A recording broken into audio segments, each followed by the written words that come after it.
La sobriété est essentielle à deux titres. Parce qu'en fait, elle a un potentiel transformateur. Et ce dont on a besoin, c'est de véritable transformation, plus que d'une transition aussi écologique et juste soit-elle. Il faut véritablement une transformation de modèle.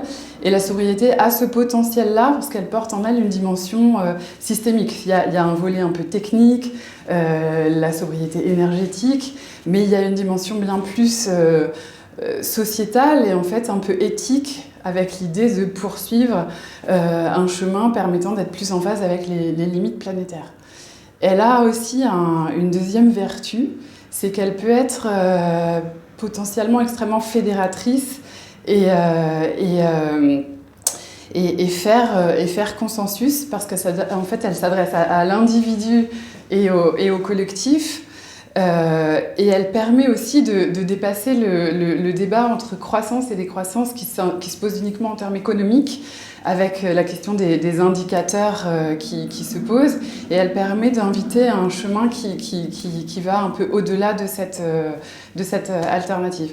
Après, il faut qu'elle soit incarnée. Et il y a un certain nombre de conditions pour qu'elle ne soit pas un vœu pieux.